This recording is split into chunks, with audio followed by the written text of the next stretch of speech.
everyone, and welcome to Ring Respect Radio. I am Ol'Ed Ed Fries, and I am joined by the one and only Papa Smokes, the man with the angelic voice. Papa Smokes, how you doing tonight? All right, what a great intro, Ed. I'm doing great here on another Thursday. Loving being here with you in the absence of Bobby Munson. I feel like we should get up to some kind of trouble tonight, Ed. Trouble. I think I have just the person to help us get into some trouble a little bit later on. But Excellent. yeah, we're here because Bobby's got some stuff with work related, so he asked me to fill in, and I was like, absolutely, a chance to work with the Papa Smokes. You don't even have to ask me twice. I got this. All right. Love Which, it. while he should be doing work things and chilling around, he's still here. And BDJ goes, well, who's going to intro the show, Munson? I mean, I don't know if I'm the best replacement in the business. I mean, Rich Palladino still exists. Oh, I don't know about that, Ed. I'm loving it right now. We've got our friend Basser in here. Basser, thank you for joining us. Yeah. We appreciate it. EJ saying fries and smokes, my favorite meal growing up. To be a child of the period of time where smoking was allowed in places. Oh, I remember. Oh, I'm sure you do. We all do of a certain age. We remember the days where smokers weren't relegated to the ends of the earth. Not that I'm saying they shouldn't be. I'm just saying we all remember those days where they weren't. But we're here to talk about chaotic wrestling. We're here to talk about Cold Fury 2024, which happens to be the 22nd Cold Fury for chaotic wrestling. A little history on chaotic wrestling. They started in about 2002. They started in the summer of that year. Their first show was at an outdoor festival as part of a radio station's like summer game days. They decided to put on a wrestling show for that. They are attached to what is now called the New England Pro Wrestling Academy, which used to be, if my knowledge is correct, the Killer Kowalski Wrestling School that trained the likes of China, Triple H. Some of their graduates have gone on to do great things in the business, including people like Kofi Kingston, including people like Tommaso Ciampa, Ivar of the Viking Raiders. Many others have come in and out, including AEW's Mercedes Moné, who gave them a shout out on Wednesday night last week when she returned to Boston. That's quite the list, really. And Kowalski, I think, has many more names to his training credit than that as well. But talk about a good crop of graduates in the recent years. Yeah, they were just visited when AEW was here. They were visited by one of Bobby's favorite wrestlers from AEW, Orange Cassidy. But to balance it out, they were also visited by Evil Uno. So, they balanced it out with a smart man who knows his wrestling. They got Evil Uno in there. Oh, boy. Cold Fury is their WrestleMania. This is their big show every year. You're not here to yell at me. You're only in the chat. You can only do so much tonight, Bobby Munson. This is their premier event every year. They run an interesting venue for this year's one. The one that I typically go to is when they run the local show in what they call UTEC around the area. It's a part of the University of Lowell, I believe. And it's part of the music program because they've got a soundproof room on one side. They've got a dance studio somewhere else. But the thing I find most interesting about this venue is that it's on the second floor of this building. Yeah, that's so surprising to me too, because I wanted to ask you about the venue. It's quite nice. You can see it's an amphitheater for performance or sport of some kind, but it's got the balcony level as well there. Yeah, they utilized it very well. They have on one side of the balcony, as you would have seen when you watched the broadcast, and for anybody else who hasn't, you can follow these guys on Twitch. When the shows are happening live, you can watch the live show for free as it happens without paying a dime. If you'd like to watch the shows on the VOD, and their VOD goes back all the way to, I believe, 2017. They have a good 100 shows in their VOD library.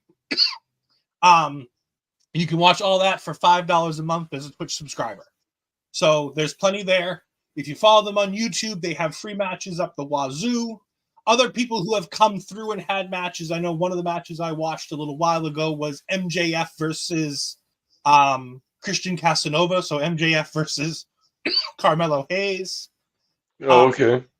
They're one of the premier stops when you come into the New England area as an independent wrestler. This is one of the places that they try to make a stop at. Because, like I said, it's been around for 20 years. They have a history. The people who come through here typically end up in one place, which is WWE. And for a long time, it was a feeder system. Those Northeast territories, as Papa Smokes will know, once you start getting people who know the people who run the business, you tend to start seeing a lot of the particular same people coming in and doing dark matches or doing shots for you when you need, local talent. That's interesting. You can kind of tell that from some of the stuff I was reading, that they've had a pretty tight relationship with WWE in the past. Even I think Cena must have come up through there or done a lot of shots because Cena and then Vince showed up at a show apparently once. And they did a charity show for John Cena's brother, who was a Massachusetts state patrolman who was doing a traffic stop and got hit by a drunk driver. Oh. So to help facilitate some of the bills and the recovery, they had asked John Cena Sr., who was a big wrestling guy in the area, had asked if they could do a charity show.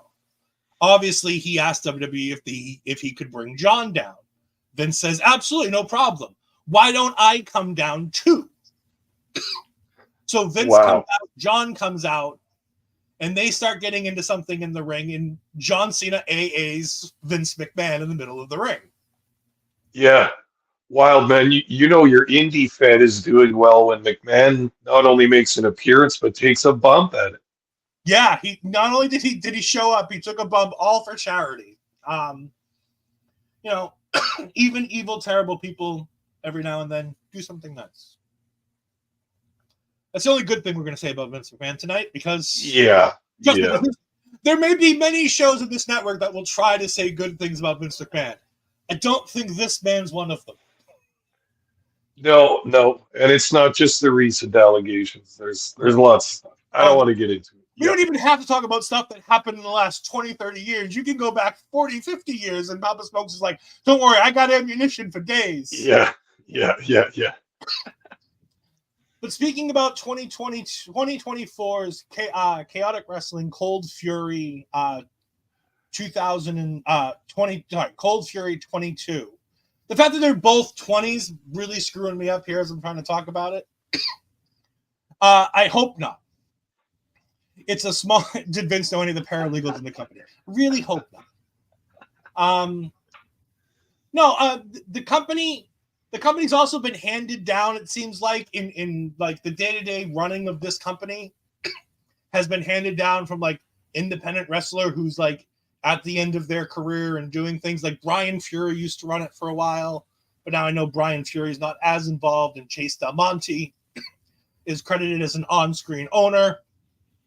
And I know he runs a lot of the show because I saw him running around the production side balcony many times during the show. Yeah. Well, we get to our opening contest of the evening, and this is somebody that some of the people who watch this show might know. Richard Holiday, who recently just turned heel in Chaotic Wrestling, taking on local independent wrestler Mortar. What did you think of the video package coming into this, Papa Smokes? Because this is one of the matches that had a video package ahead of time.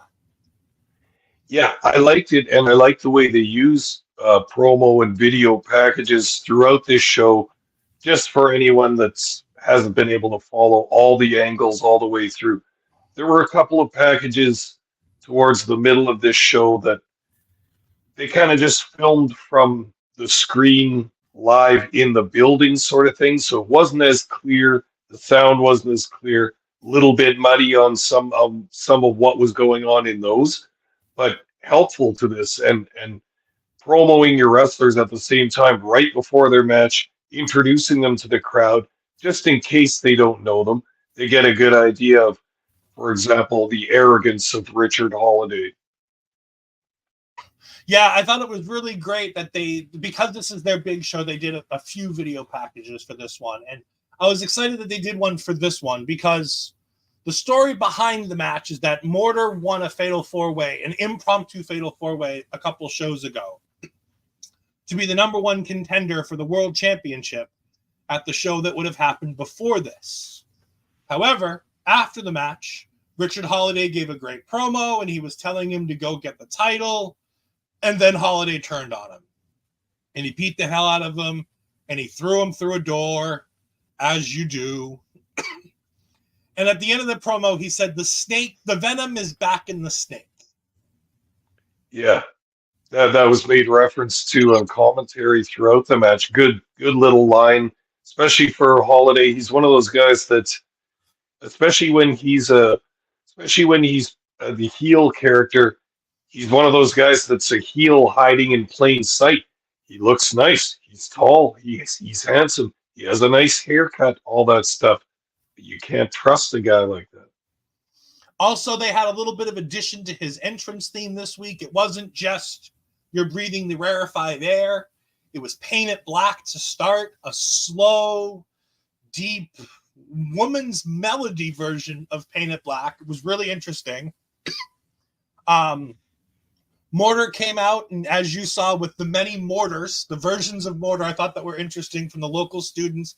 This company, the fact that they have a wrestling school makes it real easy for them because they have all these young trainees that they can just throw into these spots to have them all paint their face like Mortar, put on the shirts like Mortar and stuff like that.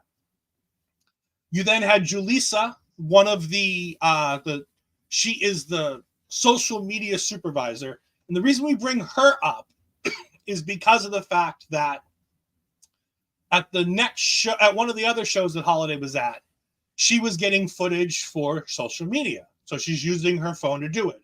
Holiday steals the phone and then plays the bad guy where he's holding it just over her head and he's trying to make her get it and he keeps taking it away from her to the point where she slaps it.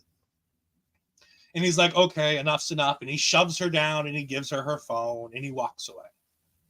So she comes out with Mortar's actual entrance gear on. She's got the big heavy jacket. She's got the face mask that he wears.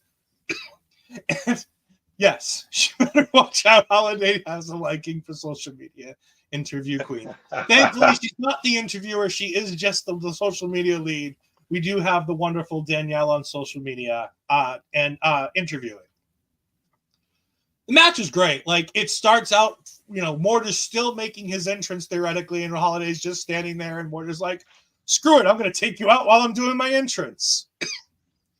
What did you think of, you've seen Holiday before, you know his shtick. This is very typical Richard Holiday. Talk to me about what you thought about Mortar in this match and the way the back and forth that these guys had.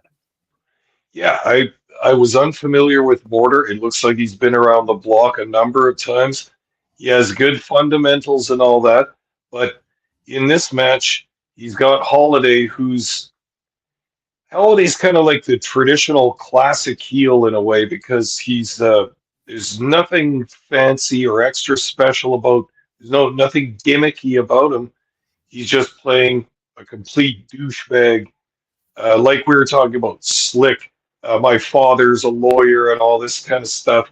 So he's going to wrestle a certain way, slow, rule-breaking, intimidating the referee and stuff like that. Mortis had some nice... Mortis. I always want to call this guy Mortis. That's somebody else altogether. Mortar.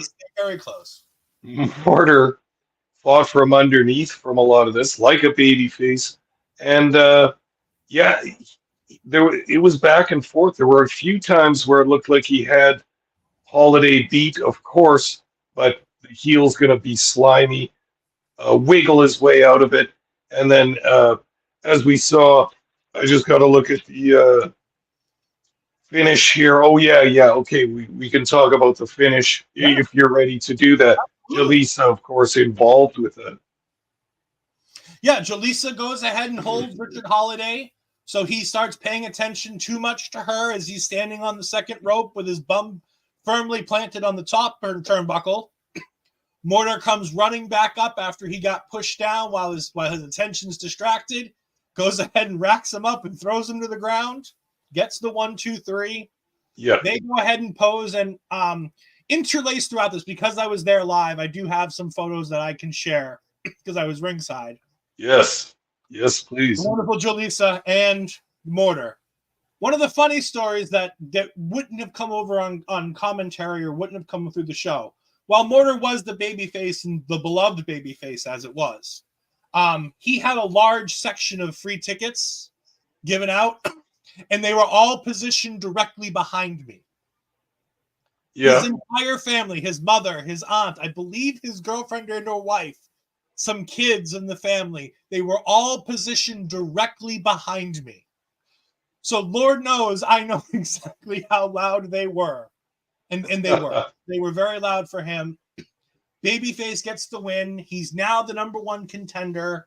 And I believe at the next show at the Night Shift Brewery will be his opportunity at the World Champion, which we'll discuss later. Because that championship is vacant going into this show based on something that happened at the last show. So how do you feel about the booking of this show? Well, how do you feel about the strategy of putting kind of a hot match on first? I always love a hot match to start the show because there are 3 big angles going, 4 big angles going into the show, and then there are a couple of matches just to have matches. So Holiday Mortar is a short-term feud that's built, but it has a lot of heat to it. Mortar's from the area. He's got a lot of family here. It's a great idea to throw that on first. Our main event is revolving around guys who have been partners and friends and now enemies for the better part of the last 3 years in this company. That storyline has entangled between these 2 men for the last 3 years. So they make perfect sense to main event because also it's for the World Championship. And then you have an intergender match, which is tables, doors, ladders, and chairs, we'll talk about in a little while. And that's your right before intermission match, which makes a lot of sense because you get the crowd all hyped up. Then you go ahead and say, all right, we've got autographs. We've got 8x10s. We've got food. We've got drink. Go ahead and get that. Take 15 minutes to relax, recuperate your energy. And they come back with another hot match, which is their Pan-Optic Championship, which used to be their women's championship. But in this landscape, sometimes having just a women's championship is a bit difficult. So having this Pan-Optic Championship, which fluctuates between male and female competitors, but typically is held by a women's wrestler, having that match with these 2 have been going at it in this promotion for the last 3 or 4 months. And around the area, they're still running matches. Tonight at Wrestling Open, these 2 are wrestling each other again as part of a 6-person street fight that includes Zeta Steel. Oh, wow. So, I mean, there's all kinds of good stuff going on here. So I thought that they really did a good job layering the card in a very smart way. Yeah, I think so too. I like that strategy of putting a toastier match on first because just in the way that the psychology of fans and viewers works, so it seems to me at least, when you sit down to watch a show, the beginning is very important because it's a lot of the formation of what you're going to think of the product and the show in its totality sort of thing. So if you put your trainees on or your colder wrestlers or your matches that have no angle or no heat to them, you risk alienating a portion of the audience, I think, that maybe isn't as familiar with professional wrestling. You watch that first match, and if the crowd is a little bit cold, and if the match is a little chilly, it can affect people's overall view of the entire show, I think. Yeah, and Prairie Pro Wrestling, I'm assuming under the watchful gaze of Bobby Munson, puts in here, sometimes a 15-minute intermission encourages certain fans to drink a whole lot more. We call them the PPW Nation. The Yeah, funny yeah, thing I think about this, and I'm interested in Papa Smokes, this is a dry show. There is no alcohol on sale at this show. yeah, The only shows where these guys use alcohol at is venues where there's already a bar on location. They yeah, choose yeah. to spend their money to make sure that their talent is top notch, so that if the drinks aren't there, no big deal. We've got top notch talent. We don't need to worry. Yeah, that's fair. I've been to dry shows before. To me, it's a little bizarre just because of what I'm used to, but Yeah. it's there's a wholesome aspect to it too, and a show can be an afternoon show or a show that's just not as rowdy as the other ones. It's more for the fans and more for the kids and stuff too. The ones Munson and I do with PPW are much more the party atmosphere. Yes, they are. We move on to what was going to be a tag team championship match between God's greatest creations, Brother Stevan and Deacon. What's his name? I forget the Deacon's name. Shit. Oh, Armani Chaos. Deacon Chaos. Right. They were supposed to be taking on Waves and Curls. But unfortunately, as if you watch the show, unfortunately, one of the members of Waves and Curls is currently injured. So they had to do something in it. So they come out here, they cut a promo, the typical heel promo. Well, we were going to come out here and, have a match for you and defend, but these guys are too scared to come out there. You Trigger the OG. Trigger the OG is the real OG. He's been wrestling in the business for about 25, 30 years. They say he wrestled over 3 different decades, which to me just means he started wrestling in the late 90s because you can cross over that 3-decade mark by saying he wrestled in like the 90s or the 2000s and then the 2010s, 2020s. Brian Carter says, that's blasphemy. Beer and wrestling are integral. I've been to some of their shows. I much prefer the shows that are dry to the shows that are liquored up. I much prefer my indie crowd without liquor in them. That's just me. I'm not a drinker on a wrestling show, so maybe that's just me. Plus, we're also from New England. We get a little bit more crass than people the nice people in Canada who can maintain their composure when they're at a wrestling show. Oh, you give so much credit. I don't know if it's deserved, but anyway. So Trigger the OG comes out and he says, look, I'm one of the greatest tag team champions here. I've had 3 different championship reigns with 3 different partners. I am the most decorated tag team wrestler in this company. And I'll take you both on myself because there's nobody big enough to partner with me. Cue the music for Big Boy Season, and out comes one of the biggest professional independent wrestlers in the world, AC Baby Romero. There's some bad blood here because there's been a long storyline that, again, ties into the main event with a group called The Unit. The Unit was a group of about 6 or 7 wrestlers. Some came, some went. People like Dirty Dango would come in and be part of the Unit when he was here. Alicia Edwards would be part of the Unit when she was here. But they're not really they are parts of the Unit, but they're not the ones that are there week in, month out. Ace tries to convince him to let him tag with him, and we get our impromptu tag team championship match. Your thoughts on the tag team match here between God's greatest creation, Ed's favorite Alicia. Oh, I've had to watch that woman wrestle too many times in person. I love her to death. I think she's great. She's done great things for Eddie. God, some people just aren't meant to wrestle. But anyways, God's greatest creation. Yeah, I can see that they have some charisma. I can see why they've been picked to be tag team champions. They have some good tag team moves. They built up a bunch of heel heat, but it felt just a little bit they were over their heads in this match, trying to out heel how popular Trigga and Ace were, because Trigga and Ace are obviously hometown favorites for many years, like you introduced them as. Damn, that Ace is big. He's got to be King Kong Bundy's size, but much taller than that too. Holy They cow! they say he's 300 and you've just watched this match. Ace Romero, 350 pounds, Papa Smokes. You'd call bullshit? Yeah, I do, because I have a buddy that's around that mark himself, and he's a big boy, but this Ace is really tall and really wide and really thick. That guy's got to be over 400, but hey, he can list himself at whatever weight he wants to when he's that big. But they fought from underneath like a proper babyface tag team. A lot of heat trying to get that hot tag and all that stuff.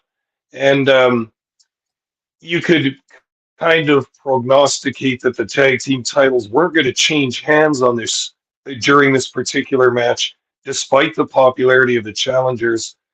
I'm not sure. Yeah, probably through a booking decision with Waves and Curls was probably the original plan. We can't do that plan. We still want to do the match. So the champs are going to go over.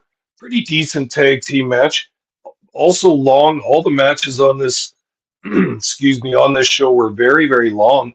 But I think a well constructed match. And yeah, fans left in a state of frustration by the end of it at the heel champs retaining again. Yes. So the heel champs are God's greatest creation. They are led by, so they're called God's greatest creations, but they're part of their manager, their person in charge is the man who is in the wheelchair. And I love this. This is so great. I don't know the story. He apparently injured his knee or something, and he's one of the wrestlers, and so they started wheeling him around in a wheelchair. And you would think at some point they would magically heal him because they're God's greatest creations. But they don't. And in this match, you can see him visibly frustrated for most of the match on the outside because he came out on his own. He didn't even come out with them during their entrance like he normally does, which I thought was interesting. And at one point, one of the guys is deciding to use a pogo stick, which would have made more sense with Waves and Curls. The pogo stick, Waves and Curls, they're fun. They come out to "I Want to Dance with Somebody" by Whitney Houston. They have the Christmas crackers as, part of their gimmick that they do. They're a lot of fun. They like to do fun things. So the pogo stick made more sense when Waves and Curls were the opponents here. But he's trying to pogo into Ace Romero on the outside. And the man gets up from the wheelchair and walks in front of him. I have been watching these guys for the better part of about 6 months now. Never seen this man get up in my life. I didn't know if he was legitimately in a wheelchair, like just as a legitimate wheelchair. So that throws them off. They go back, heel shenanigans. They go ahead and grab Trigger the OG's necklace, his big gold necklace, to use it against Trigger. And he gets in and it looks like he's going to stop him, and he takes the thing away. And then he punches Trigger instead. And the whole crowd is let down because Jerry Cherryhow he screwed us, man. He got to us. But the best part is the heels are selling it like they don't know what's going on. And they're watching like, all right, I guess we win. Yeah, with the whole wheelchair spot, I expected it to kind of be like the Kevin Nash with the fake cast sticking out and then just standing up through that. I kind of had a feeling something like that was going to happen. Yeah, but again, well done. Good story told throughout. Not the greatest of tag matches, but it suits the bill when you've got to put something on at the last minute. And you and Bobby know all about it. Just a talent doesn't make it. Something comes up, Yep. It happens, and you just got to deal with it and roll with the punches. As Papa Smokes was saying, long show. The whole broadcast on Twitch is 3 hours and 20 some odd minutes. That includes a 15-minute pre-show where it's just a countdown. And it includes a 15-minute intermission during the show. So the show itself is probably closer to 3. But on a 7-match card, that means even at 3 hours, it gave a lot of time for the talent to shine. which is one of the things I enjoy. Mm-hmm. At the show, I got my money's worth for their big show. They may only have had 7 matches, but they had 7 matches full of stuff. Yeah, you had a main event title match, which was very important to everything. That took half an hour for sure. And then the gimmick match with the setting up of tables and such. That's going to be a long match too. Those always take a long time. Yeah, so we have the retaining of the tag team championships. Yep. We then get our big star brought in for the show with Ace Austin versus Ricky Smokes. The Smoke Show. Ricky Smokes versus TNA's Ace Austin. Astrid was very, very happy. I went ahead and sent her because I was standing right at ring. I was sat right on the barricade, and I was right next to Ace Austin. So I made sure to get a nice video of his entrance. And Astrid was a very happy camper to go ahead and see one of her favorites, Ace Austin, live like that. In the intermission, I got to meet Ace Austin. So here's nice little selfie between me and Ace Austin. You can also see Ricky Smokes back there in the background. Yeah. Curly hair in the back. But Papa Smokes, what do you think of Ace Austin and Ricky Smokes here? Well, first of all, I was so pleased to see yet another guy in the wrestling business with the surname Smokes. It's a famous name in show business, I got to tell you. We've got to be related somehow. But at any rate, this was my favorite match on the show, I think. Both competitors in this were like good wrestling pretty boys, but one a heel and one a face. Smokes was quite effective as a heel, very unlikable, like a good-looking guy with a good body and such, but so arrogant and so full of spite and such that you can't like this guy. Ace Austin, the opposite. Very good, smaller guy, very skilled. Both these guys, I think, were around 200 pounds or so. So kind of like a cruiserweight type match. And, lo and behold, Papa Smokes likes a match that this was constructed in a very traditional manner. This looked to me like a classic wrestling match through many decades in the past. Nothing fancy, but a baby face that's athletic, that gets by on superior wrestling technique and creativity in his moves and all that stuff. Yeah. And then a heel that's also quite a tasty wrestler as well, but he's going to break the rules, take the shortcuts and such. It's a combination as old as time, and I think it still works as long as you do it properly. And this is it's kind of like a booker or an agent practicing their fundamentals. Can you do a simple traditional style match like this? I thought these guys pulled it off beautifully, and you could hear the crowd pick up during this match more than they had for those previous or the first 2 matches. You could hear them pick up in this one. Nobody knew who was going to win, and the fans were kept in a state of tension for the whole thing. That's what I like, when even the smart fan or the smart can't figure out who's going to win it. Yeah, I thought it was really interesting. I thought it was going to be more high flying. Both of these guys do like to take to the air, but like you said, a lot of it didn't take place like that. There was some high flying moves. Obviously, these guys are who they are. I mean, if you've ever seen Ace Austin work in TNA, the man can fly, but he worked the knee, he worked the leg. They had a great spot where Ricky came up limp on something, and Ace Austin noticed it.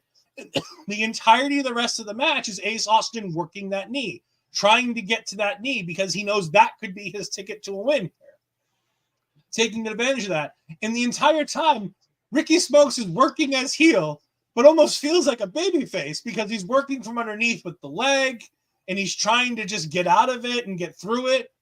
Really, really interesting. But he does take advantage of Ace Austin trying one move too many, and he goes ahead and rolls him up for a small package. The most devastating move in professional wrestling. Yep. But when done correctly with a match that's built around the leg, and you can go ahead and have the heel get out of there by squeaking a win with a roll-up, it makes a ton of sense, and it really works. And Ricky Smokes getting the win here makes Ricky Smokes feel like a big deal, pushes him towards that world championship. So now we've got a babyface challenger for the world championship. We've got a heel person who can potentially go for the world championship. So now our world championship match is in a little bit of disarray because you've got challengers on both sides of the fence now. Yeah, and they're in the position, Chaotic Wrestling, where they have to name a champion on this night. This main event match is going to have to go perfectly. There's going to have to be a winner out of this match. Now that's fun for the fans too, because you're riding home from the match, talking to your friend, thinking, well, okay, then what does this mean? Now we've got a heel champ, we've got this challenger, we've got that challenger. This guy looked good, this girl looked good on the card. It opens up an entire realm of possibilities. I also like that everything was kind of centered, aside from the tag team championship and that panoptic championship, everything seemed to swirl around the main heavyweight championship, which is kind of how I like it, where they all have the same goal pretty much. There are one or two smaller goals that are stepping stones, but on the way to the world heavyweight or your federation's heavyweight championship, that's what they're all going for. That's what I like. That's what I think is lost in some of the big companies nowadays, is just too many damn belts. Yeah, and they do a nice job of having 4 championships in this. We have our world championship. We have our mid-card championship. Yep. We have our Panoptic championship that's typically like a women's championship. And then you have your tag titles. That's it. 4 championships. Yep. Makes it easy to book. Right, Papa Smokes? You got 4 titles. It makes it easy to book. Well, sure. Yeah. Like sometimes just having one can make it very difficult, can limit your playbook a little bit. But having too many is now that it's too much. It's too much for the fans to follow. And if you don't have established, long-standing titles, what do they really mean anyway, right? Yeah. We have Brian Carter saying the Nightmare Pendulum is the most devastating finisher in wrestling. Yes. There must have been no booze at that show, but you're obviously drinking now. I'm just quoting Simon Miller, who during a period of the WWE loved to say that the roll-up was the most devastating move because it led to more wins than any other pinning combination in WWE. We do move on, as Papa Smoke says, to the gimmick match. It is also our intergender match of the evening, one of our intergender matches for the evening. And it's a tables, doors, ladders, and chairs match for the New England Championship. This thing was fun. I really enjoyed this. This is my match of the night, mostly because when I got back to going back to Chaotic Wrestling again, the first entrance that I saw was the troublemaker, Shannon Levangie. She is full of energy. She's young. She doesn't know what she's doing right or wrong yet. So she's just going out there and doing it all and seeing where it lands. Yeah. Che Long is such a great heel for being so young. He's got light years to go to be like a Richard Holiday heel or an MJF heel, but he already has like the groundwork for it already. And the fact that he wears a mouthpiece, but just keeps it tucked in his mouth and not on his teeth is the most infuriating thing in the world. It really is one of the most infuriating things about this man, is that he won't put his fucking mouthpiece in properly. Yeah, well, Shannon pays him back for that later in the match, but I'm jumping ahead here. Yes. We even have a couple. So I have a couple videos of this match that I'm going to play as we go. But Papa Smokes, I know gimmick matches might not be your cup of tea, but with one gimmick match and one overbooked match, everything else is fairly up to self-standard. What did you think of TLC plus Doors?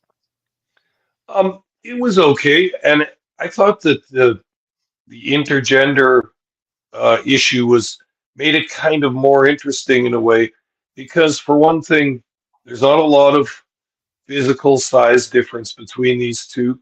They did the promo package beforehand, you get the impression that Shannon is very motivated and very driven. You get the impression that she's going for it. She wants to be the first ladies New England champion tonight on the night of this card. And it was well done. It was well put together. You got the feeling that the crowd was right along with her, even though she was the baby face. Her promo, while not a master class in wrestling promos whatsoever, she still kind of had an earnestness to her.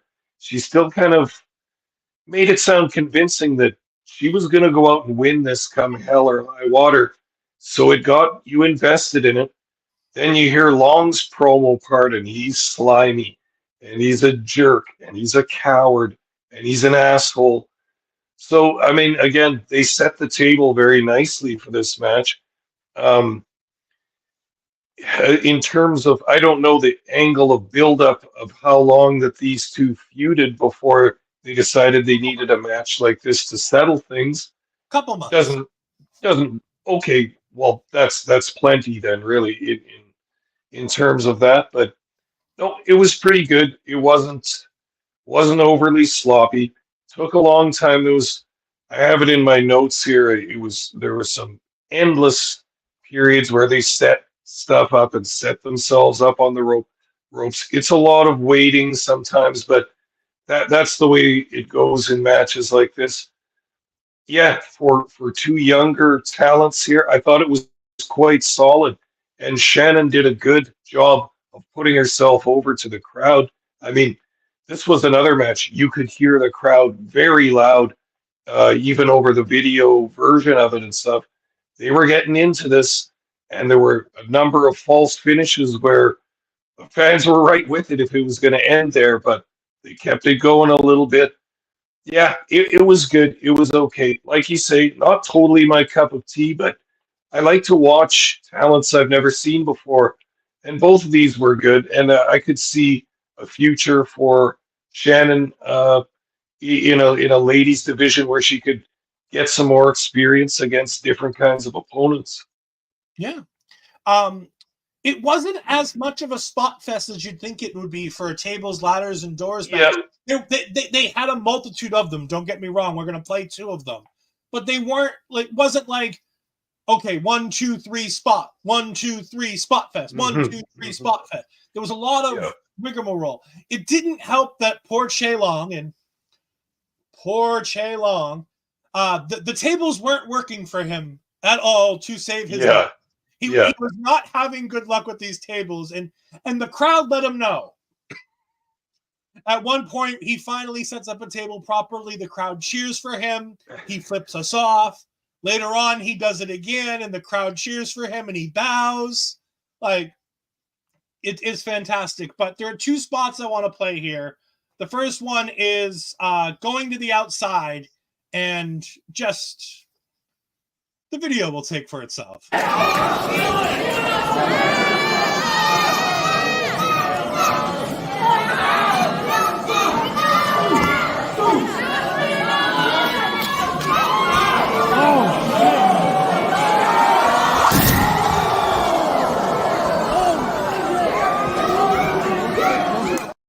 Ooh-wee. It's a hell of a spot, man. I mean, yeah. That's a move that a lot of people don't like to take in the ring, taking a side effect to rock bottom. Yeah. Taking it to the outside on top of a table. Yeah. That one definitely caught my interest. It's not super high for danger level or anything like that. No one's turned upside down with their vertebrae cracking through that table or anything. And yet, for a smaller guy and a woman, whoo, that's a big bump and a big spot. Cheers to both of them. It was perfectly executed. Both nice flat back. Thankfully, the table broke and went down. Thankfully, they're okay. Which is what I always say after spots like that. Yeah. We then continue through the match, and Che Long has this match won. I'm sure Papa Smokes had it noted down on his. He had it won, but he wanted to make her feel the embarrassment that she's causing, because at the last show, when she won the match that got her the chance to name the stipulation, she sat on him with the chair over his throat and told him what the stipulation was going to be. And he embarrassed her in that moment by doing that. So he has to embarrass her here.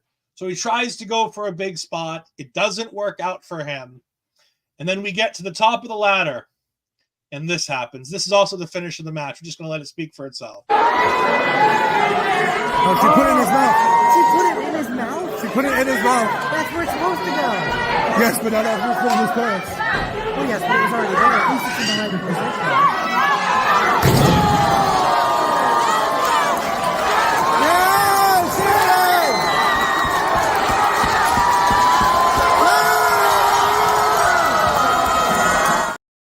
And before Ollie Murs gets us in trouble on YouTube, we're going to go ahead and stop it there. Her theme music as the Troublemaker is Ollie Murs' Troublemaker. It is definitely copywritten music, so we're going to stop it there before the music. Yeah. As Papa Smokes alluded to, Shannon would make him pay for that by keeping the thing in his mouth. So at one point in the match, Che Long takes the mouthpiece out and puts it into his trunks. I don't know if commentary saw that. I don't know if it got caught on camera, but it happened right in front of me. So I noticed it. So you hear me and the guy next to me as it's going on. She takes the mouthpiece out of his mouth, turns it the right way, shoves it into his mouth, and then shoves him off the ladder through the table with the back. And again, well done back bump by Che Long to go ahead and take that responsibly, safely, falling down. Again, not a crazy spot, but it's a good enough spot that it pops the crowd. Oh yeah, and like you were saying about the feud they were having, and they wanted to embarrass each other. Long wanted to embarrass Shannon after that match because the heel's pride would not want him to ever have to take a secondary spot to a woman. You know what I mean? Like that's the heelish nature that this guy's trying to get across. So her getting the symbolic victory with the mouthpiece and then the push off of the ladder through the table, she gets the belt. Big moment. And in that clip you played, you hear at least the initial pop when the belt is taken down and into her hands. Ooh, it's a big one. And that's a crowd of 300, 400, 500, something like that. But a little over 200, maybe 3. Okay, yeah, but they're loud. There's a couple points in this show that really pop them big. I know about that from our federation too. In a smaller building, boy, it gets big, and that's what makes those special moments. We're going to start to push along because we're running out of time for the show because people's coming right up on our heels. Yeah. The Panoptic Championship between Gabby Forza, the Nomi, and Paris Van Dale. Your thoughts on the Panoptic, on the ladies here tonight?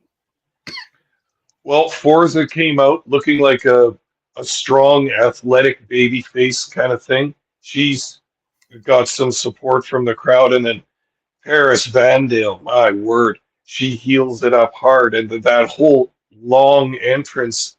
I mean, verbal entrance that the ring announcer gives her of all of her various titles and social media nicknames and all the rest of it. But you could feel the crowd just absolutely groaning before that introduction was even done. And she comes in like she's queen shit and playing it up good. Boy, some women make awesome heels, and this is one of them, boy. She had them, the crowd absolutely gritting their teeth. This match was pretty good. There was some hard hitting in this. They didn't go easy on each other, but despite Paris Van Dale's almost excessive, I'll say almost excessive. It wasn't excessive, but she was healing it up hard. Yeah, got a good match out of this. What did you think of it, Ed? I missed the beginning of this match as I was trying to get my photo with Ace Austin because he was a very popular man of the show. So I missed the beginning, the introductions and beginning of this match. But having watched it back on the Twitch, I thought it was great. I was unhappy that Gabby didn't win. I thought this would have been a spot to do it. Paris has had this title for over a year now. She's the longest reigning Panoptic champion. She's really got it. I thought Gabby was going to be that person to take the title off of her and give us something different in the women's division. Because as you know, with women, it's hard to have enough rotating feuds to have long reigns like that. So every now and then it's nice to flip the title so you can do something else, anything else. And while, again, we're spoiled for choice here, like you said, you and Bobby talk about how on PPW, you might only be able to get 1 or 2 women's matches, every couple months. Yeah. We had a women's match here for 2 women in a championship, and we have 2 women also in intergender matches throughout this show on a 7-match card. So we put 4 women on the show out of 7 matches. That's pretty interesting. That's pretty good for the independency. Yep. It's very 2024 too, because women's wrestling is very popular. We know about that too. Our ladies matches get a whole ton of views, more than a lot of our men's matches. So if that's what's selling, then go for it. And in a way, at the end of this match, they're only working on selling the rematch too, because Van Dale cheated tremendously to win this. Not only spraying, was that she sprayed perfume or something in? Yeah, it seemed like a perfume, hairspray, something like that. Yeah, and then hit her with the title to distract the like it was brilliant. Using the title to distract the referee, the 12-year-old referee, so he walks away with the championship, and she sprays her in the face, and then Gabby pins the referee, and Paris counts for 3, so Gabby thinks she wins. She hands her the title because the title's right there. I mean, it was fun finish, but it's as Bobby says, it's that heel frustrating the fans. And Paris retains. So who's it gonna be now? Because this is the 4th opportunity for Gabby in the last 5 or 6 shows. So it feels like that's the end of the road for her.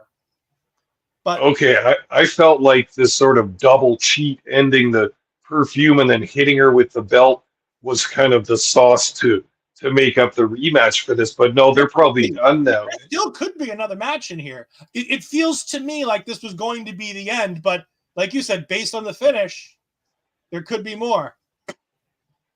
We move on to the intergender tag match. This is a match, as a fan, I wasn't interested in this match to begin with. I didn't want this match, but it's here. BMT and Ariel, the king and queen of New England wrestling, as they call themselves, self-proclaimed, versus catch and release, which is a fisherman gimmick and a vegan power gimmick. This is independent wrestling at its most independent wrestlingness. Yeah, that's a good way to put it. The match was fine. There's no WTF. Yeah, Bobby. Yeah, Bobby. Yeah, Seabass, and who is the other guy? They were the fisherman. Vegan Keegan. Yeah, Vegan Keegan. You need enhancement talent in every room. You need enhancement talent. Mm-hmm. This was a good match. It was also a nice breakup. The fans didn't get too loud for it, which works perfectly because you're coming off that women's match, coming off the intermission, which the crowd was into, and you're going into your main event. Your overbooked long main event. So I thought it was a really good job by them to go ahead and do it the way they did it, so that you could go ahead and move on quickly after this match was over to the main event. The only real substantive thing that happened in this is that after the match, BMT cuts Seabass's hair. He has a nice mullet that gets cut, and it looks like it's going to a hair versus hair match. So I don't have much to add to that match. I thought that the catch and release were sort of a likable enhancement tag team, and the intergender aspect of this match didn't bother me so much because Ariel's strong. She was as strong or as heady as any of those guys. She was giving a couple of those guys deals out of the corner, looking like Keith Lee or something like that. So it makes sense. Yeah, She's a veteran. She's on the older side. She's on the thicker side, like a Nikita Lyons or somebody like that, like a Willow Nightingale. She's on the bigger side. She's a little bit, but it's all power. It's not. Yeah. It's not unflattering. It's not anything. She's into it. Her and her husband BMT, they have a great little gimmick going on between the two of them. Yeah. They've got something there, but he's at the beginning of his career. She's towards the end. It's. We'll see what happens, but I don't want to jip our main event here, so we're going to go ahead and move on to it. Yeah. Danny Miles versus JT Dunn for the vacant chaotic heavyweight championship. This thing was an overbooked mess in the best way possible. Yeah. I'm glad you said that, because that was my impression completely. Great match with two great guys, but it just went on, and there was so many false finishes, and then it got a little bit ridiculous. Okay, I won't jump ahead too much here. Jump ahead. Both these guys were good, especially Danny Miles, looking good, strong. He's got the big wrestler's legs. Looked like one of those intense heels that's skilled in the ring, that doesn't have to cheat too much. Yeah. Speaking of JT Dunn, he's live. Oh, yeah. He has a Twitch stream. He's a very big gamer. He's very supportive of us. We're very supportive of him. So if you haven't, go ahead and definitely check his stuff out. Dream Crusher Danny Miles I think he's a bigger, thicker version of Jamie Noble. He's just this big, thick man's man wrestler. He's stout. Everything is just big on this little bastard, especially his attitude. I like that comparison a lot. Like a hardcore Holly kind of springs to mind too, but at any rate, this was good. Very competitive. Liked Dunn, the babyface, a whole bunch in this. I found myself cheering for him. On and on, overbooked, too many spots and stuff. It started to really lose me a little bit when the refs started going down. Yeah. First referee goes down to the outside of the ring. There's going to be shenanigans in the ring. There'll be a possible pinfall that's probably not going to happen because the referee's out. He gets carted to the back.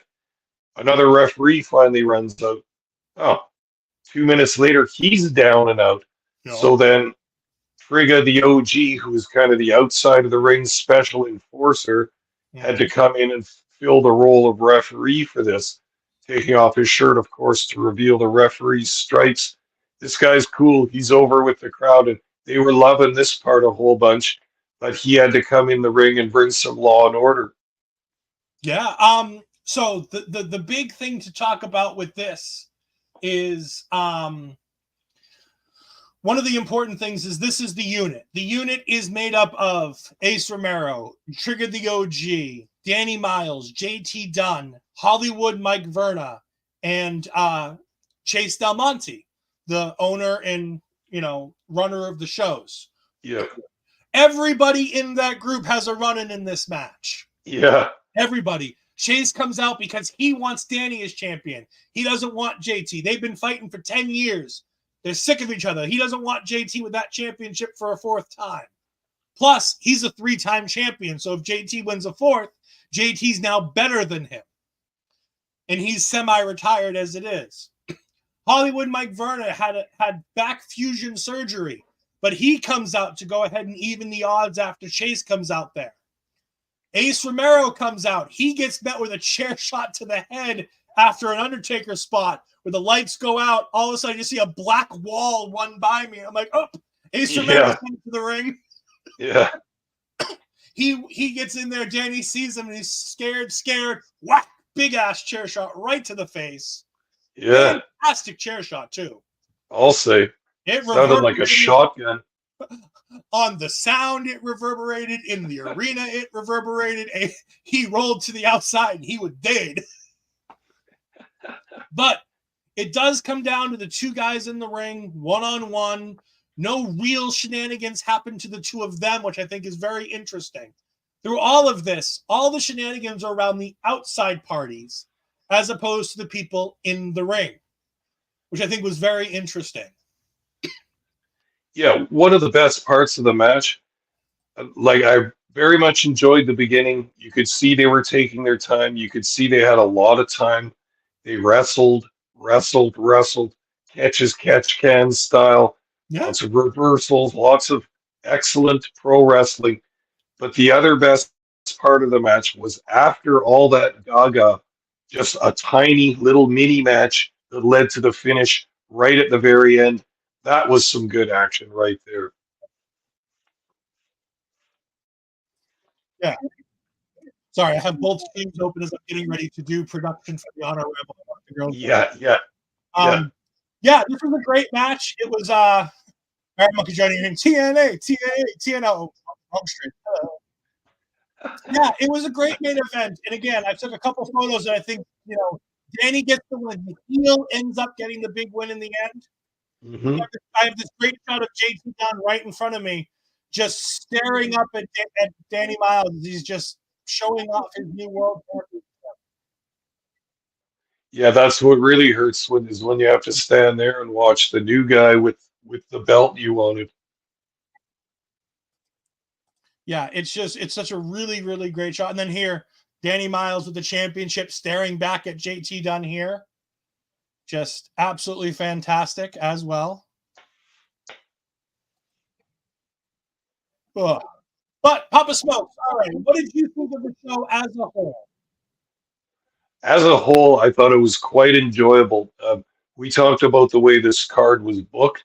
It was set up very nicely with that first match having some heat and some star power, right up to a big uh, action-packed main event with lots of little bits of fun in between.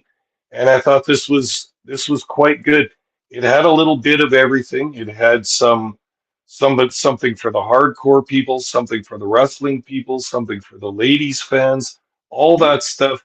A lot of talent and a well constructed, well set up card. You can see that these guys have been a company for a long time, and there's a foundation of excellence upon which they can book, and that's important for a company sometimes to realize that, especially when booking shows on a monthly basis or whatever, you have to do it so that with the long haul in mind. You can't just be hotshot booking all your shows and trying to put all your big stuff in the same areas and then add on the same cards. You got to look at the long haul, and these guys you can tell are doing that.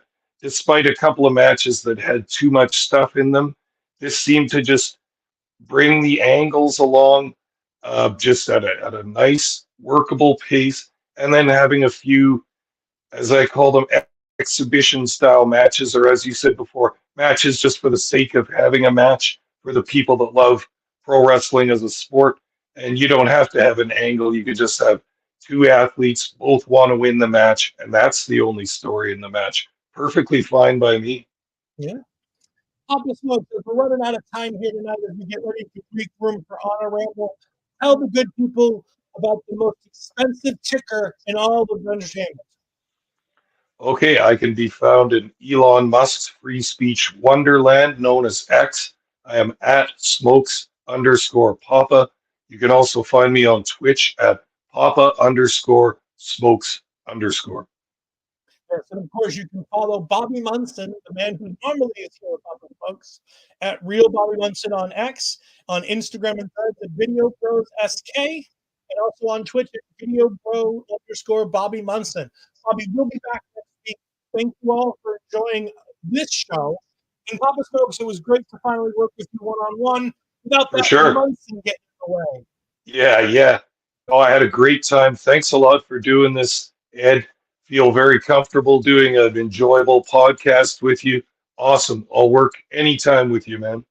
And also, you apparently have a big interview next week, and Bobby's not here. Tell us about it. Yes, we do have an interesting interview coming up. We had done episode 2 of our trip through the territories, which involved Calgary Stampede Wrestling. We interviewed Rachel Ling Paulhouse, who's one of the photographers in this area that has photographed our wrestling federation and Stampede through the 80s and 90s. She recommended to us an interview that we have now secured for next week. It is Ross Hart of the famous Hart family. Woo! Let's do it, man. We love to do the Canadian wrestling, and this is a big one. We're going to be ready, totally pumped for this interview. All right. Well, thank you everyone for joining us. We appreciate it. Stay tuned right here on our own personal channel because Honor Rumble will be coming up in just a few moments. But for the angelic Papa Smokes, I am Ol'Ed, and we will see you next time. Goodbye.